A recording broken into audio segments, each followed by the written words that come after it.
We're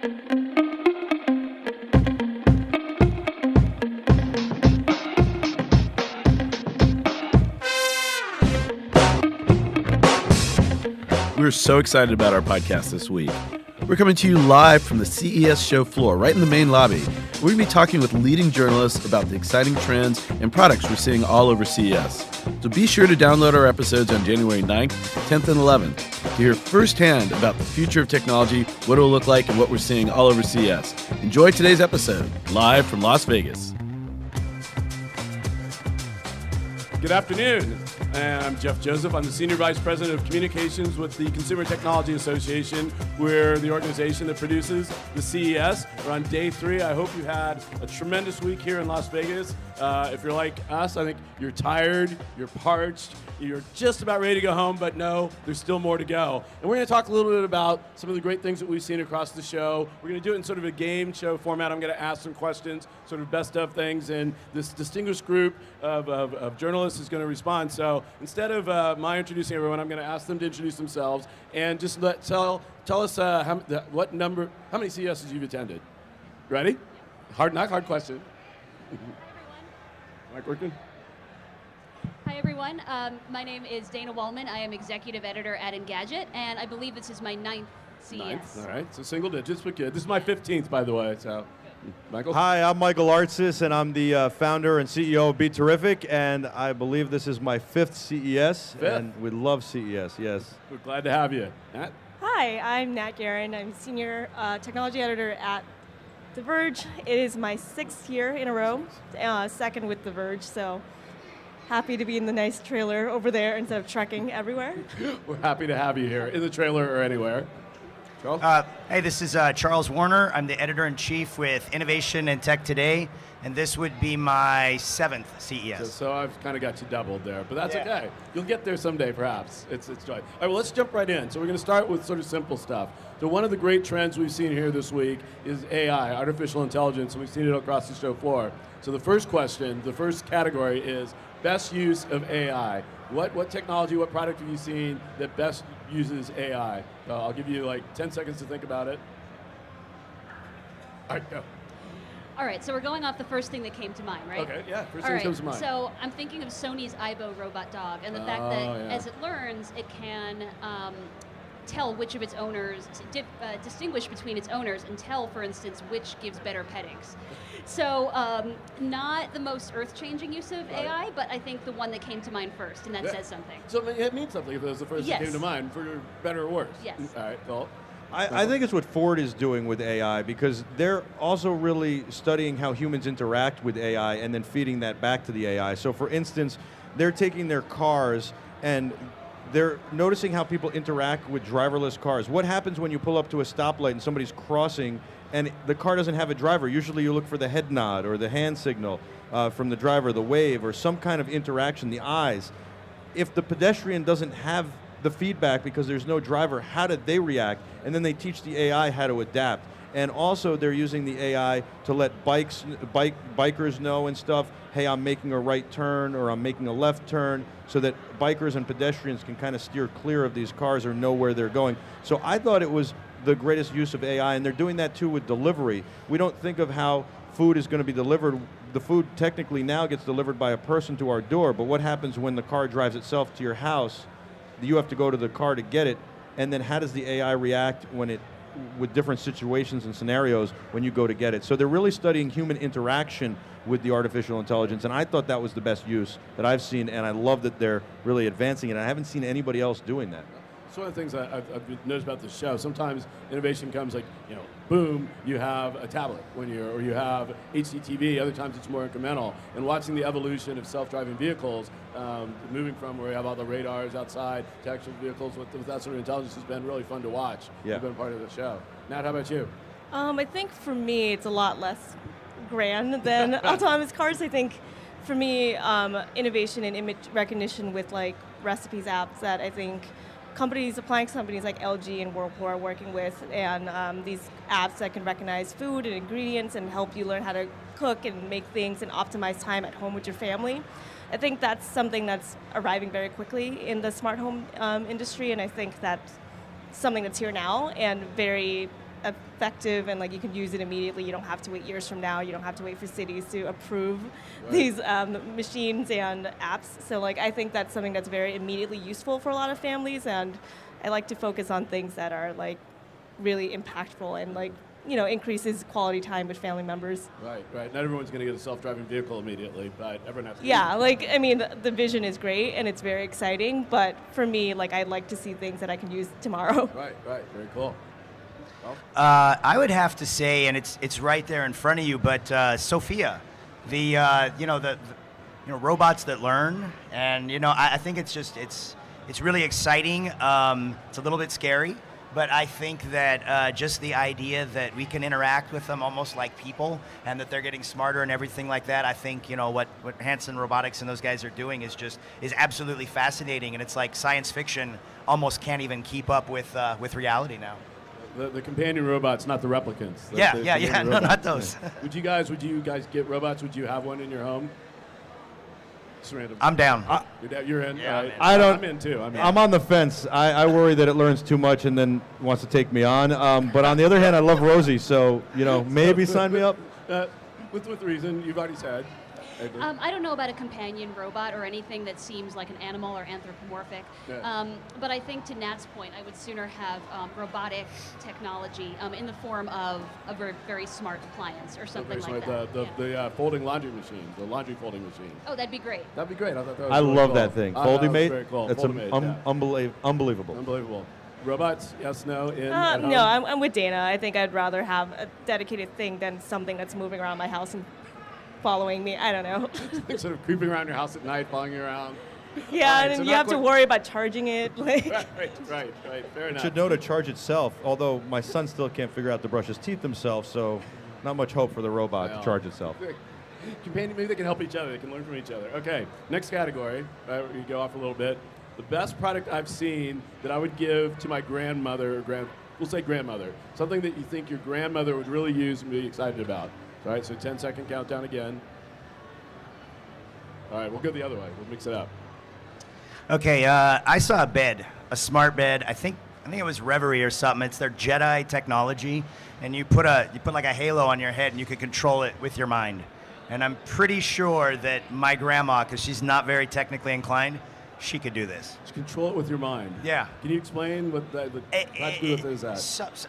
I surely cannot explain magic. all of it, but yeah, you put like a harness on your head, and basically like you can move the bed up and down and stuff like that based upon the way it reads your brain and the way you think. That's crazy. That's Yeah. very cool. That's very cool. Matt?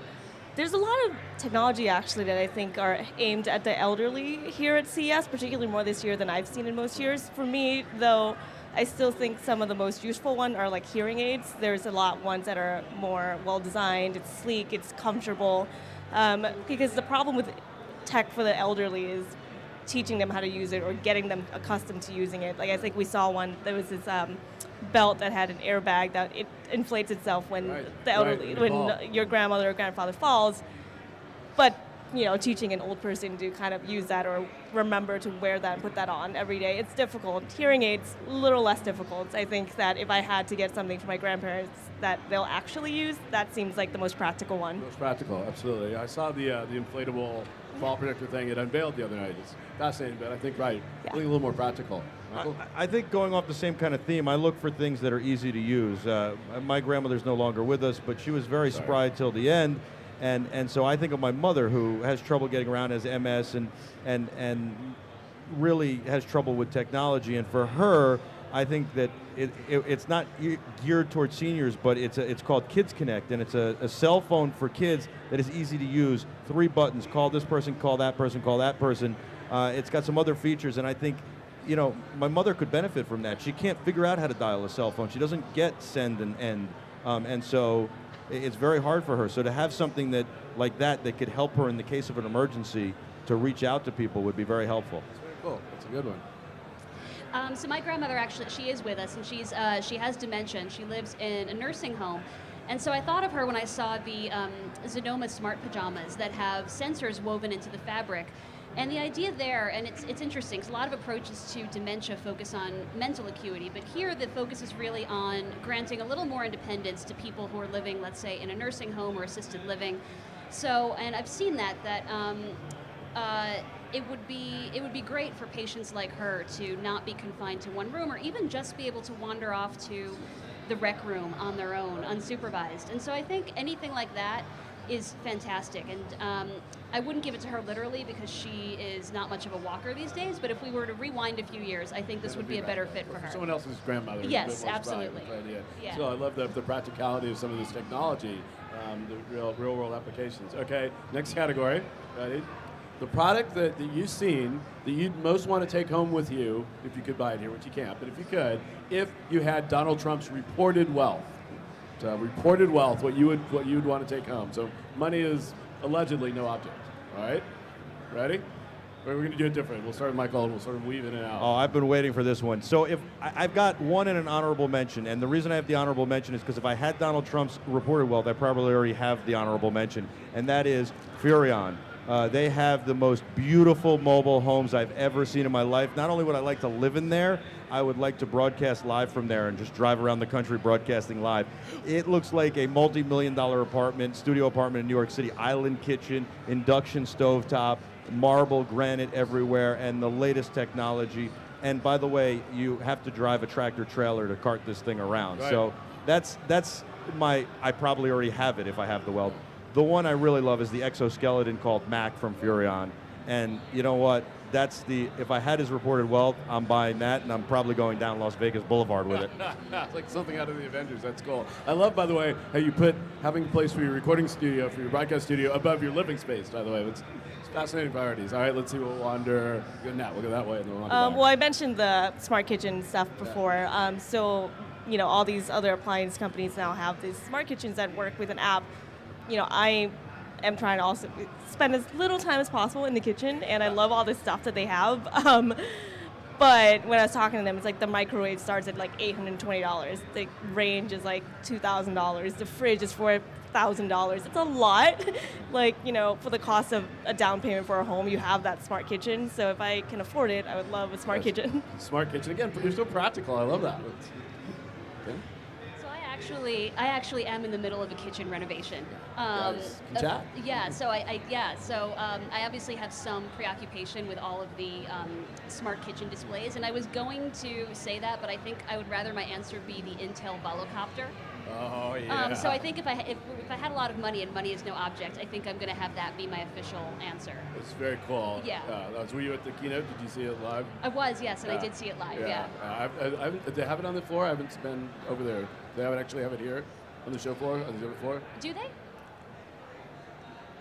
I haven't seen it, but it's awesome. Yeah. It's awesome. It's very cool. I know one of our reporters has had a chance to get up close. I haven't personally. Well, yeah. Maybe afterwards we'll go walk by and take a look. All right, Charles.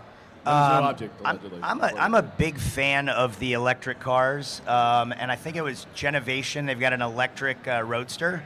I love the idea of it being a beautiful car, luxury, fast. You don't have to go to the gas station. You don't have to change your oil. A lot less maintenance. And so I think these electric vehicles are just going to be absolutely the way forward. And I'm going to copy you and go with an honorable mention.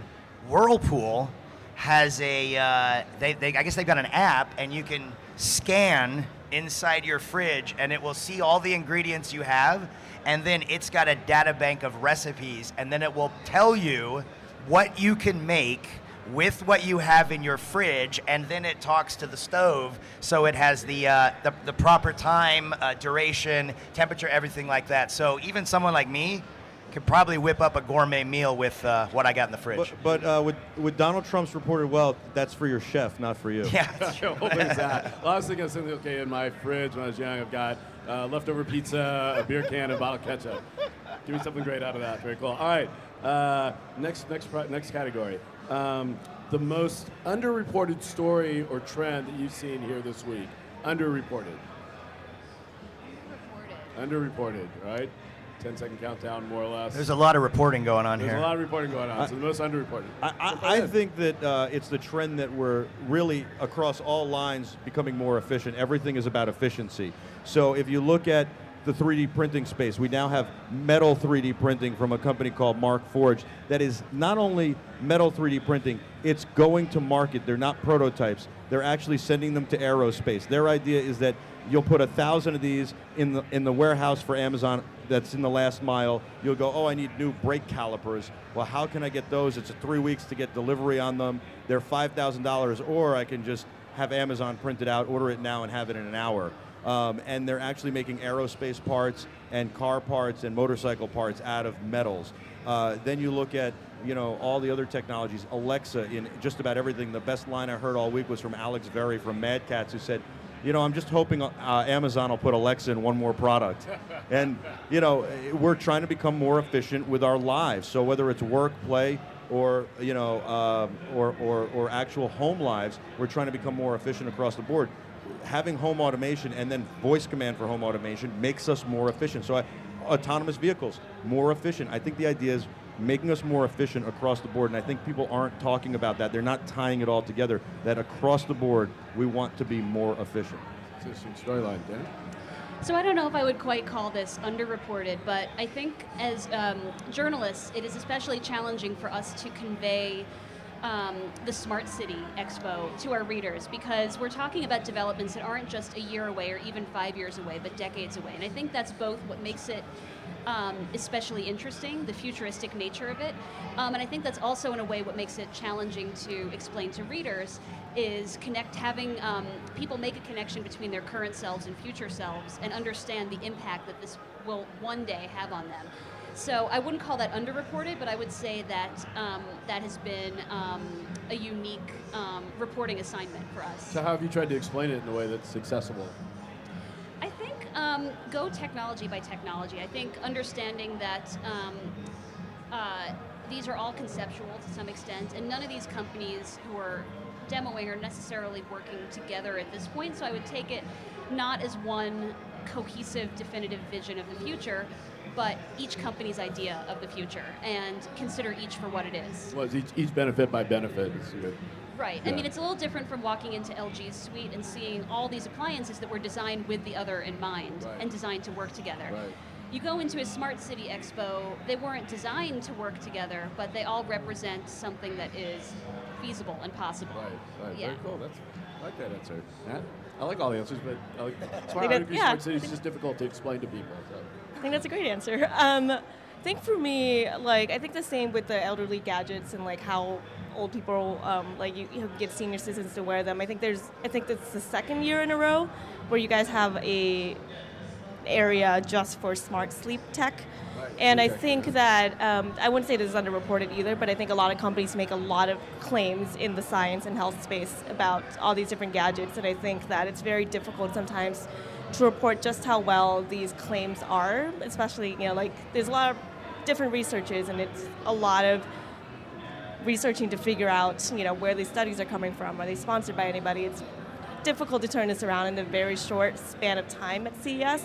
So I think we spent a lot of time, our reporter, Angela Chen, really dove into the sleep gadget topic and just try to figure out, is more data more helpful? Are these things really doing what they claim to do? Or is the solution as simple as going to sleep at the same time every day? It's just figuring out the myth busting behind all these, the science behind these gadgets. I think it's a difficult thing to do, and I wouldn't say it's underreported, but difficult to do certainly at CES. It could really have a dramatic impact on health.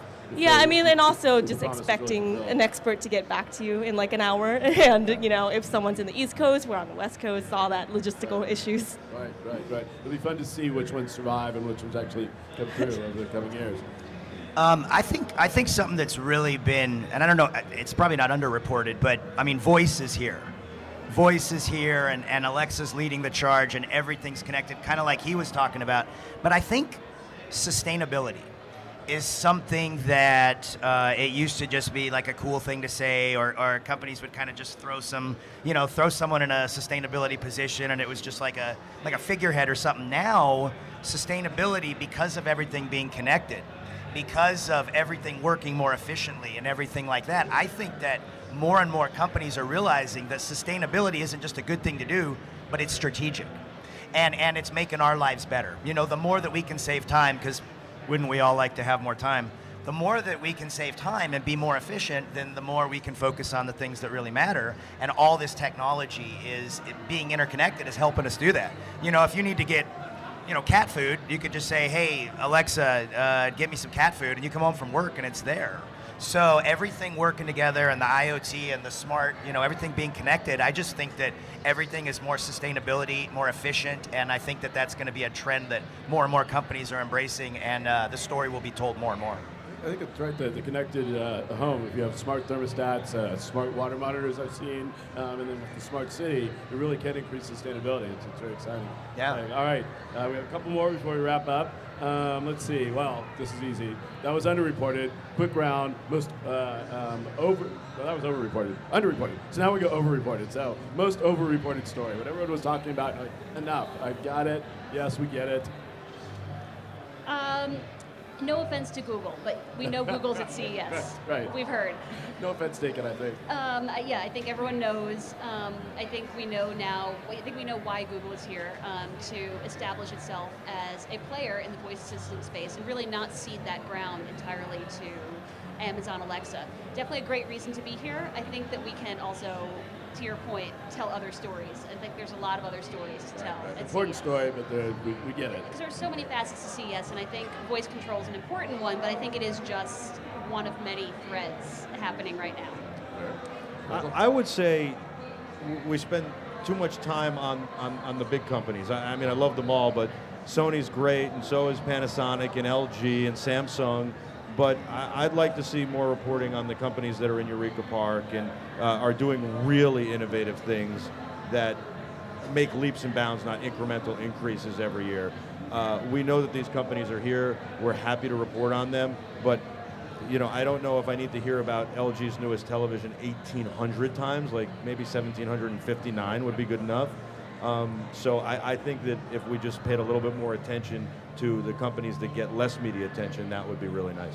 For those of you who don't know, Eureka Park is our area for startups over at the Sands. We have about 900 startup companies from around the world. So and by the way, Samsung sponsors many of them, which I think is wonderful and good citizenship. And some of the big companies will have innovation labs or they'll have their own incubators. That's exactly right. So, very fun. Natt? I don't have a specific thing that I think was overreported, but I think that the difficult thing about reporting from CES is there's so many gadgets here, and a lot of them are just either prototypes or just a thing that they say will work, and none of them actually can demo. Right. So it's difficult for us to go see and try to report anything. It's like it doesn't work, it doesn't move, it claims to do this, but it doesn't actually do it yet. So I think, do you make a point of not reporting stuff that they can't? Because I won't, if you can't show me it works, if I can't see a working demo, I won't even talk to you. That's definitely our bar. Yeah, I think it's really important. We also have a video strategy, obviously, so a lot of these times people want to know what CES looks like, want to know what it's like on the ground, what these things look like, if they move.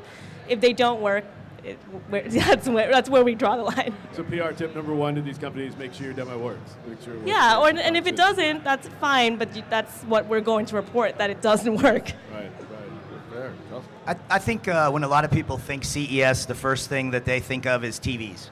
It's always about the TVs, and it's a 4K, and it's a 6K, and it's a 28K, and it's everything like that. And I just think that, I get it. They're amazing. They're curved. They do it all and stuff like that. But kind of to what he was saying there is there's so much stuff that maybe isn't getting enough coverage because it's not the biggest thing, either cars or TVs. And I think there's a lot of really cool stuff in the middle that would really blow people away.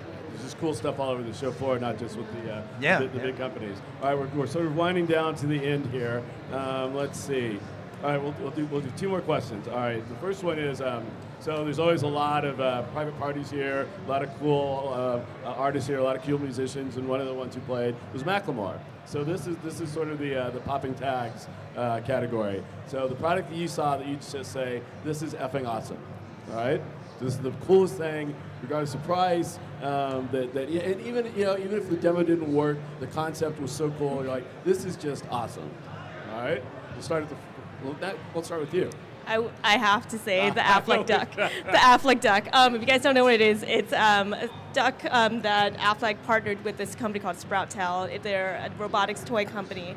And the duck is this little toy that they plan to give to children who are diagnosed with cancer to help them kind of go through the process. The duck has some sensors that you can play around with it, it'll cuddle with it. There's also a bunch of RFID tags that kids can tap to the duck to kind of express their feelings. If they're feeling good that day, if they don't feel so well because of their chemotherapy sessions. It's really sweet. My favorite part of it is also that it doesn't have a camera, there's no voice assistant, there's no games. All of it is technically dumb, but it's actually really smart because that's its sole purpose. Like the thing is supposed to just make kids feel good. Affleck is trying to work to give them to kids for free, so it's not a commercial thing. I just think that it's really awesome to see tech here that's just not smart or feature-filled for tech's sake, and just something that's really built with a purpose, and a really good one at that. I love that. I learned this morning, fun fact, you may know this, that Affleck began as providing cancer insurance as an add-on to the insurance, so it sort of fits into the corporate story, the history as well. But I love that product. Yeah. That's effing awesome. That's good. All right. So I want to say the VR startup Black Box VR, the VR gym, where you wear the VR headset and then it's sort of gamified. You're doing things like lifting weights in VR, and what you are holding weights in your hand and pushing against resistance, but inside the VR experience, you're doing things like, I don't know, slaying dragons or something. So I just sort of like the cross between VR, gamification, and I think real results. And it's, I happen to love working out, but I know a lot of people don't, and I think it's a great option for people who otherwise would be lacking in motivation. It just looks like a lot of fun. Sounds like a lot of fun. Yeah. I want to go check it out. It's cool. We put an NFL player through that. His name's Rashard Higgins, plays for the Cleveland Browns, wide receiver. And I actually asked him, he did 16,000 points on that, if that was hard, if it was a workout. And he said absolutely. So It is super cool.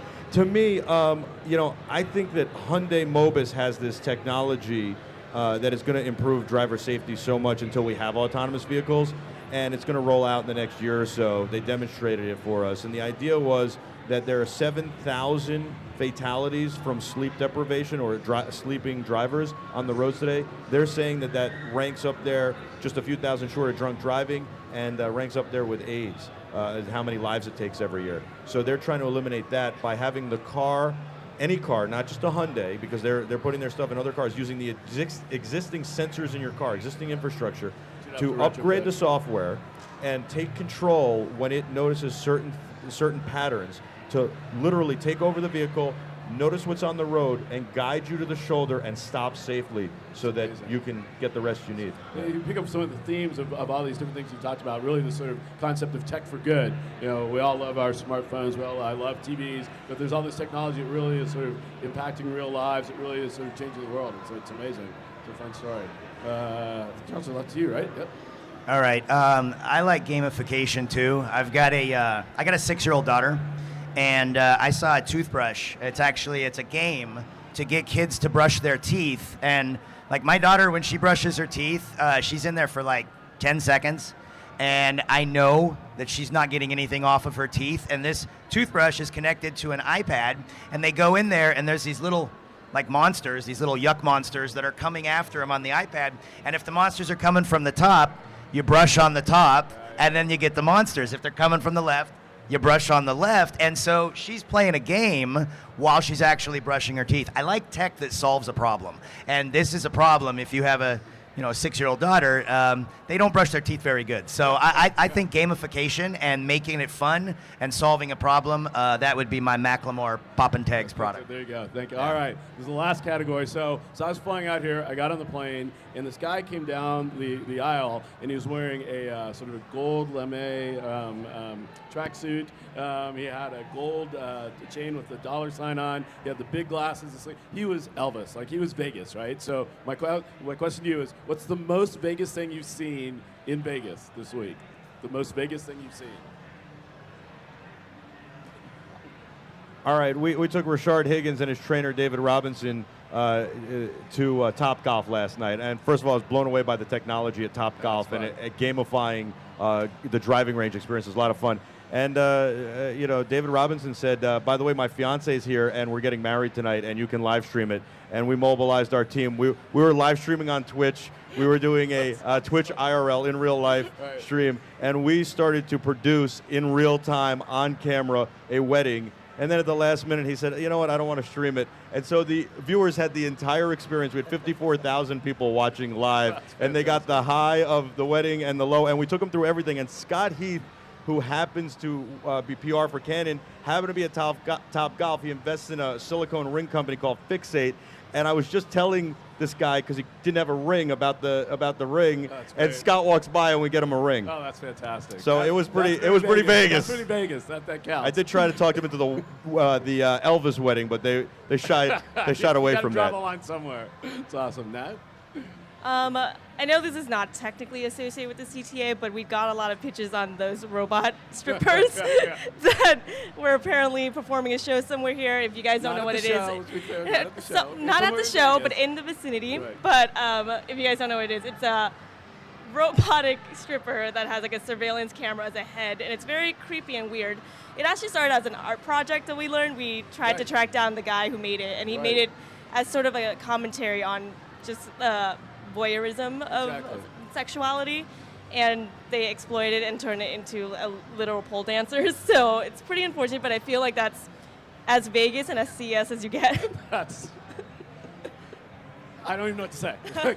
That's we didn't make our CES after hours show that colorful. Well, again, not on the show floor, but in town. It's been a big story, and it did start as an art project. It was really cool commentary. So. Yeah, I mean, I think the artist himself wasn't aware that it was going to be turned quite that way, and I think I don't know for sure, but I'm sure if he could have prevented it from turning out this way, he probably might have. Right, that's very Vegas. It's very Vegas. All right, who wants to close out? All right, so this is a bit of a stretch. I agree about the robot strippers. But I would say this is a bit of a stretch, but I'm going to go with Samsung's ride experience down the way. The VR experience where you sort of strap into this thing, you get spun around, like it's sort of a miniature theme park ride, all based with rooted in VR. And to me, it's pure entertainment. You come to Vegas for fun. That is just pure fun. It's such a healthy view of Vegas. I mean, from the strippers to the sort of family fun. That's nice. My backup were all the wine gadgets we saw the other night. So my connection would have been Sin City and wine, but even wine is very classy, I think. So I don't know. I like my actual answer better. That's a good answer. Yeah. All right, fair enough. And to close it out? How am I supposed to top robot strippers? There we go again. It's not going to be easy. Actually, I saw over at the Shark Tank auditions, they had a bunch of people there that were trying out to be on the show. And there was a guy who had just this incredible bling. I mean, you're talking Elvis. He had these big old bracelets, and he had these big old things. And apparently, he's made jewelry for like Conor McGregor and Floyd Mayweather for their fight, and these big rings. And then he had something he made for Snoop Lion or Snoop Dogg or I don't know. Snoop Lion, is that a new one? No, he changed his name, I think. Right. But yeah, this guy was about as bling as it gets, and it was at the Shark Tank audition, so he was really cool to talk to, and definitely seemed Vegas, definitely seemed Elvis. Strippers, bling, cool rides, and weddings. And weddings, that's it. Vegas in a nutshell. Live streaming weddings. There you go, Vegas in a nutshell. Sleep. Sleep. That's what I need. I want to thank my panelists. Thank you guys very much.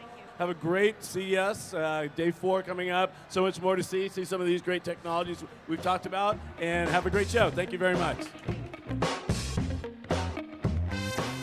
Thank you for listening to CES Tech Talk. Don't forget to subscribe to this podcast so you don't miss an episode. You can get more information on the CES show at ces.tech. Our show is produced by Tina Anthony. John Lindsay is our sound engineer, and me, I'm Jeff Joseph.